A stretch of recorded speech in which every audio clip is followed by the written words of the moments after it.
Well, if you couldn't tell, tomorrow evening at 5:30, our Vacation Bible School begins. That fantastic, wonderful adventure called VBS. We could still use some help throughout the course of the week if you're available in the evenings to come and maybe walk around with one of our groups of kids or help in other ways.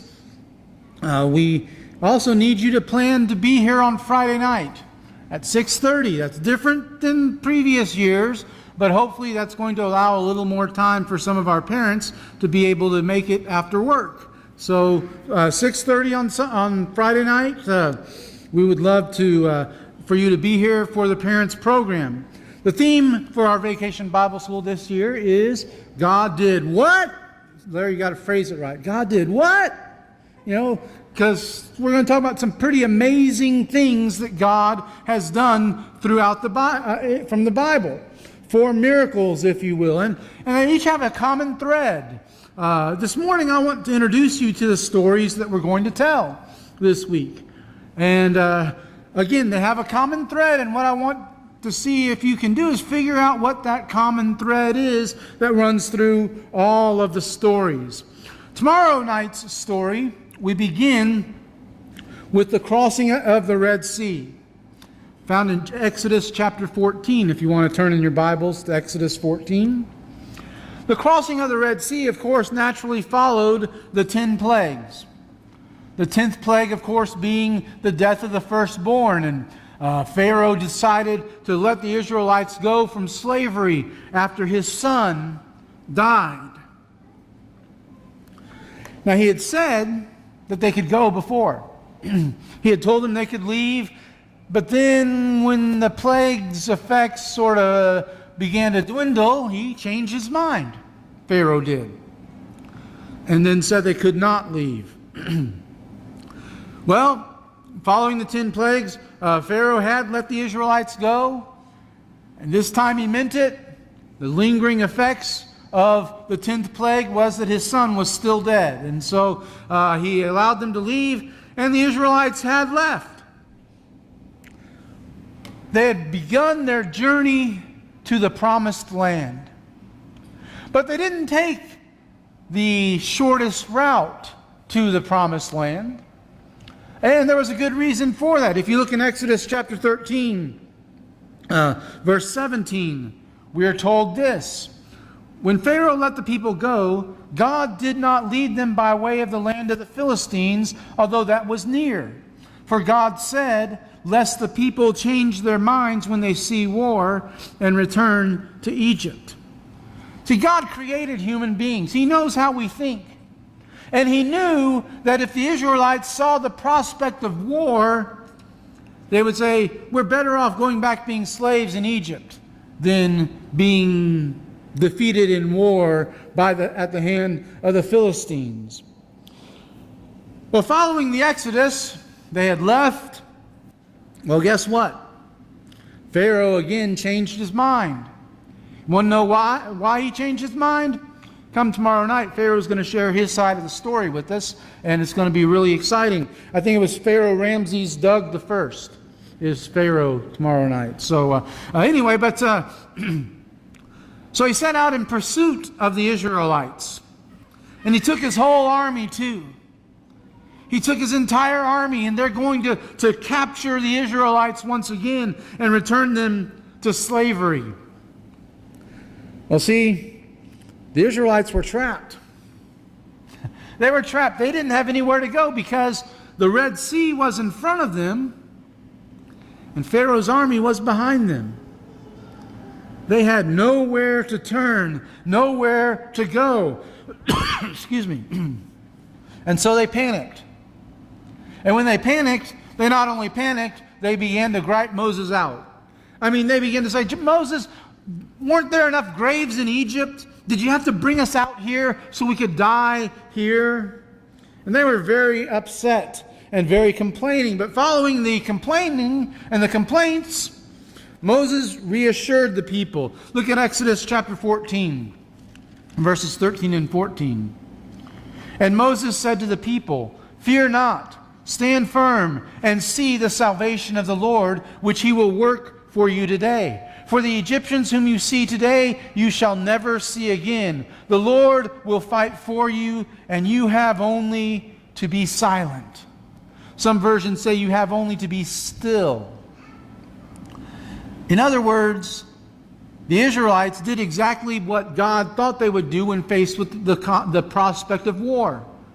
They see the Egyptians coming after them, and they panic and they're afraid. And Moses has to reassure them and say, hey, you know what? You don't need to do anything. Just wait and God will deliver you. Well, God did. God gave the plan. Look at verses 15 and 16 of chapter 14. The Lord said to Moses, why do you cry out to me? Tell the people of Israel to go forward. Lift up your staff and stretch out your hand over the sea and divide it, that the people of Israel may go through the sea on dry ground. God tells Moses exactly what to do, and Moses does exactly what God tells him to do. And you want to know what the result of that was? The Israelites were delivered, and the Egyptians were drowned. Pretty exciting story to start off our week with. Again, that's our Monday story. And if I had to guess, I would say it's probably the only typical VBS story that we're going to be telling this year. The other stories are ones that you may have heard of before, but I seriously doubt it was in a vacation Bible school type of setting. Our story for Tuesday night is Naaman being cured of leprosy. You may have heard this in VBS, I don't know, but most VBSs don't talk much about this. 2 Kings chapter 5, if you want to turn in your Bibles. 2 Kings chapter 5. In order to understand the story, though, we need to ask a couple of questions about Naaman. First of all, who was Naaman? Who Naaman was? He was a commander of the army of the king of Syria, or the king of Aram, depending on what version you have. They mean the same thing. He was a great man with his master. His master, of course, being the king of Syria. And his master held him in high regard. In fact, through Naaman, the Lord had given many victories to Syria. Now, I want you to stop and consider that statement. Because I didn't say it myself. It comes directly from 2 Kings chapter 5, verse 1. Because by him the Lord had given victory to Syria. The Lord was working through Naaman, even though Naaman was getting all the credit for it. He was getting all the glory for it. His master, the king of Syria, was so pleased, thought Naaman was a military genius. And yet, working behind the scenes, as he often does, is God. And so, he was a mighty man of valor. But I want you to notice the last 5 words of 2 Kings chapter 5, verse 1. But he was a leper. He was in the prime of his life, at the height of his career, but he was a leper. Tragic. His career was over. His life prospects were for a very long and painful death. But that wasn't the end of the story. See, even though he was a great man and he was so powerful, it's important also to see what Naaman did. And what he did was he listened. But by saying he listened, we need to understand who he listened to. Because him listening to the king of Syria, well, that's one thing. But Naaman didn't just listen to the king of Syria. Naaman listened, first of all, to a servant girl. To a servant girl that they had taken from the land of Israel. And in fact, Naaman evidently had been very impressed with her and had put her in the service of his own wife. And the servant girl, she hears that Naaman has leprosy. And so she mentions and she speaks up and she says, if only we were in Israel, in my home country, there's a prophet there who could take care of this, who could cure Naaman. Well, Naaman hears this. And so he says, okay, we'll go. And he takes with him an incredible amount of gifts and a letter. From the king of Syria, whose favorite general has leprosy, he writes a letter to the king of Israel. Listen to how it reads, 2 Kings 5, verses 6 and 7. And he brought the letter to the king of Israel, which read, when this letter reaches you, know that I have sent to you Naaman my servant, that you may cure him of his leprosy. Put yourself in the king of Israel's shoes. You get this letter from one of the most powerful men in the world telling you, I've sent this man to you so you can cure him of his leprosy. You'd probably respond much the same way the king of Israel did. It says, and when the king of Israel read the letter, he tore his clothes and said, am I God to kill and to make alive, that this man sends word to me to cure a man of his leprosy? Only consider and see how he is seeking a quarrel with me. The king of Israel thinks Syria's picking a fight. They're going to come in and they're going to destroy us. And so he kind of throws the king of Israel for a while, who gets very worried, until Elisha steps in. Elisha sends a message to the king of Israel when he hears that he's torn his robes. He says, don't worry, I got this. Send the guy to me. And so, excuse me, so Elisha steps in. The king sends Naaman to Elisha. But then Naaman listens not only to a servant girl, but he listens to a messenger from Elisha. That's a very key point in the story. Elisha doesn't even go to talk to him himself. He sends a messenger. And he said, the messenger's words, my master knows why you're here. He told me to tell you to go dip in the Jordan River 7 times and you'll be cured of your leprosy. Thank you. Goodbye. Closes the door. Naaman's reaction is somewhat predictable. He begins to look around at all of the wonderful, fabulous gifts that he has brought. And this messenger didn't say anything about it. He begins to contemplate that Elisha himself, the prophet himself, does he not know who Naaman is? How important Naaman is? How he should have been honored to be able to speak to Naaman himself? Then he starts to think about the Jordan River and about some of the rivers that were back home and how much better and cleaner the rivers back home were. And yet he has to go and dip in the dirty, filthy, disgusting Jordan. And Naaman gets angry. He gets upset. He is enraged. And he is ready to just go back home and remain the rest of his life as a leper. But then Naaman does something amazing again. He listens to another servant. To another servant who maybe says to him, Naaman, if you had been told that you had to do something hard, something great, something tremendously difficult, would you have done it? And Naaman, oh yeah, in a moment. I mean, because that's befitting of a man of my stature. You bet I would. And so the servant says, then why won't you do this simple thing? And sometimes it's not the hard stuff, it's the simple stuff that frustrates us and gets us so upset. Why won't you just do the simple thing? So Naaman did. He went to the Jordan River. He dipped in it 7 times. And when he came up that 7th time, the Bible tells us he had skin like that of a little child. Some versions have that he came up with the skin of a newborn baby. How pure is that skin? When he dipped that seventh time, he still was covered with leprosy. When he came up, he was a brand new man. On Wednesday, we're going to talk about the axe head recovered.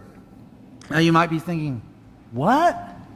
Where's that at? Well, conveniently, it's in the very next chapter, 2 Kings chapter 6.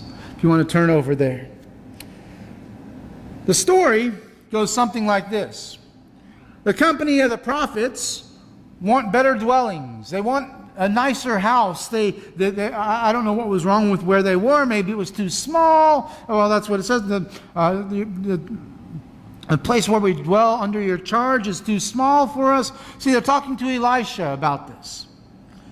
And so they say, can we go to the Jordan River, get some logs, and then come back and build better dwellings for us, better house for us, add on a little bit. And well, Elisha gives them permission to go to the Jordan and do that.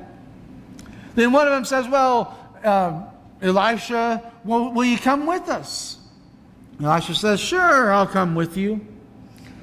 And that's how the story begins. The company of prophets with Elisha go to the Jordan River. They're going to cut some wood, cut some logs down, fell some trees, and so forth. Well, the miracle is told to us in 2 Kings chapter 6, verses 5 through 7. It says, but as one of the prophets was felling a log, his axe head fell into the water, and he cried out, alas, my master, it was borrowed. Then the man of God, Elisha, said, where did it fall? When he showed him the place, he cut off a stick and threw it in there and made the iron float. And he said, take it up. So he reached out his hand and took it. Now I say, well, so he reached down into a couple inches of water in the Jordan and no, it wasn't a couple inches covered in water. The Jordan River was fairly deep. And it fell into the Jordan River. Now, what happens if you were to drop some random iron object into water? It's going to sink to the bottom, isn't it? It's not going to float. It's not going to take its time, just sort of going down slowly, slowly. An axe head put in water right to the bottom. And yet, with God's help, it floats to the top. Wasn't Elisha? Wasn't the other prophet? Wasn't the type of stick that he put into where it fell in? It was God's handiwork bringing it to the top. Pretty exciting story. And then finally on Thursday, we're going to talk about how the blind man sees. If you want to turn over to John chapter 9, that's where this story takes place. To understand the story, of course, we have to understand the setup. Okay? Jesus and his disciples see a man who was born blind. And it immediately, this sad situation, to be sure, sparks a discussion amongst Jesus and his disciples, his followers. The disciples ask a question. Their question is sort of presumptuous on their part. Their question is, Teacher, who sinned, this man or his parents, that he was born blind? Now, obviously, the man hadn't sinned, okay, to cause him to be born blind. I mean, he couldn't have sinned. So really, the disciples are saying, how bad are these guys' parents that he was born blind? And Jesus says, neither sinned. In fact, this happened so that the power of God could be displayed in his life. Now notice, Jesus and his disciples had noticed the blind man. The blind man evidently had not noticed that Jesus was there. So, in the healing, Jesus himself goes up to the man. He brings up the point. The man didn't seek Jesus out. Jesus sought him out. When he gets to the man, he spits on the ground and makes some mud. And then he takes the mud that was made when he spit on the ground and rubs it on the man's eyes. And you got to wonder, why? I mean, Jesus didn't have to make the mud. He didn't have to put the mud on the man's eyes. He could have just said, you can see. And it would have happened. I mean, he healed other people that way. I don't know why he made the mud and put it on the man's eyes, other than maybe perhaps he was going to see if the man had faith. If the man would do what he was told to do, because after Jesus goes to the blind man, Jesus instructs the man. He says, go and wash in the pool of Siloam. The word, according to John 9, means sent. I hate to burst some people's bubbles. People all over town tell me, oh, the word means healing. No, it doesn't. Okay? And because of the springs downtown. No, it doesn't. It means sent. But people were sent to Siloam Springs to be cured by the magic springs that are down in downtown that nowadays they say don't even touch this stuff. Okay? So anyway, he washes and he is able to see immediately. Immediately he is cured because he follows Jesus' instructions. And in the aftermath, the aftermath is filled with people doubting. They doubt that it's really him. They say, no, he only looks like him. But the man insists, no, I'm the one. I'm the one that was born blind, and now I'm able to see. And this, of course, gets the Pharisees' attention. Of course. You know, it has to get the Pharisees' attention, and so there's some issues with the Pharisees. Big surprise, right? Jesus does something wonderful. The Pharisees have an issue with it. They question the man. Who healed you? What was his name? What did he look like? How did he do it? And so forth. But that's not good enough. Then they question the man's parents. The man's parents are a little bit nervous because the Pharisees had already said that whoever confesses Jesus as Lord or as the Christ was going to be put out of the synagogue. So his parents come up with a great answer. Hey, he is of age, ask him. They say, he's an adult. He's an adult. He'll answer. We're not going to say anything about it. And so they ask the man again. And he tells them, hey, what, do you want to be this guy's disciple? Do you want to be his follower? And they get so enraged at him, they throw him out of the synagogue. But as the people are doubting and the Pharisees are having issues with it, Jesus reassures. He finds the man and he says, do you believe in the Son of Man? And the man says, who is he?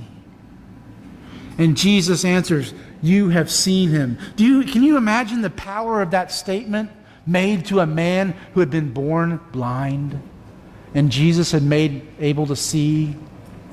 And now Jesus says, you have seen him, and it is he who is speaking to you. And the man's response is the only response someone who was born blind but now could see has and can give. Lord, I believe. But did you figure out what the stories all have in common? The crossing of the Red Sea. Naaman being cured by dipping in the Jordan River. The axe head floating in the Jordan River. The blind man being told to wash in the pool of Siloam. They all have to do with water, right? That's why we have the beach sort of theme here going, is they all have to do with water. Now, there's another time that Jesus talks about water. It's in John chapter 4, when he's speaking to the Samaritan woman at the well. And he talks to her about living water. The memory verse that we're going to give to the kids that come this week is John chapter 4, verses 10 through 14. It says, Jesus answered her, the Samaritan woman at the well, Jesus answered her, "If you knew the gift of God and who it was who asked you for a drink, you would have asked him, and he would have given you living water."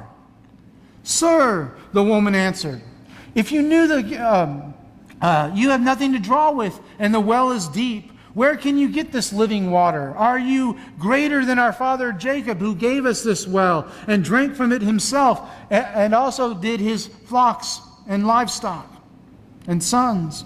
Jesus answered, "Everyone who drinks this water will thirst again. But whoever drinks the water I give him will never thirst. Indeed, the water I give them will become in them a spring of water, welling up to eternal life."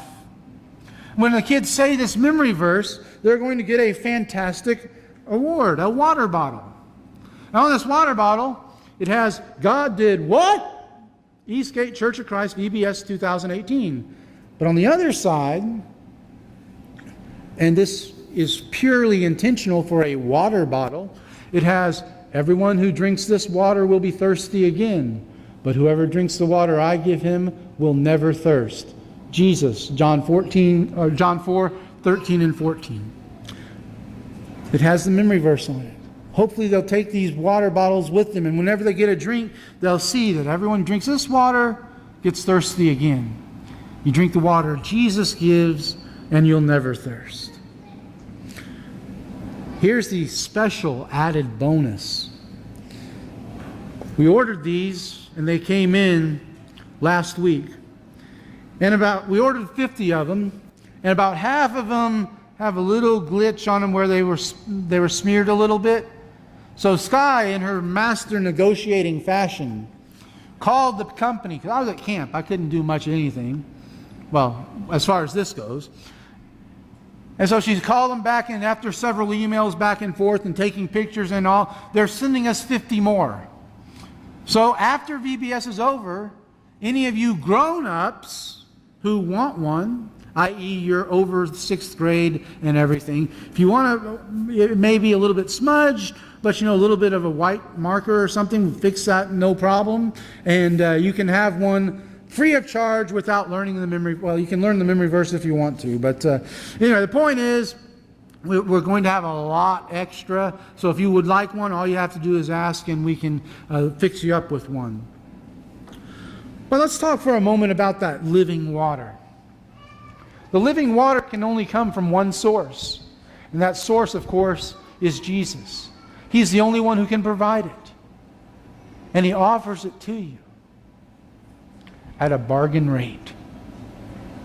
It's free. It's free, but at the same time it costs you everything that you have, everything that you are, everything that you ever hope to be. It's free so long as you make Jesus your Lord. Have you made Jesus your Lord? If you haven't, now is a perfect opportunity to do so. Now is a perfect opportunity for you to give your life to Him by being immersed in the waters of baptism for the forgiveness of your sins. Or maybe you've done that, but you've decided that since that time you've not really been living up to it. You haven't been the type of person, the type of Christian that God would require you to be. And if so, we want to help you with that. Maybe what you need to do is simply pray where you're at, or maybe you need to publicly respond, asking this assembled body to pray with you and to pray for you. Whatever that need is, don't leave here with that need. And if meeting that need involves a public response for any reason, why don't you come to the front now as we stand and sing together.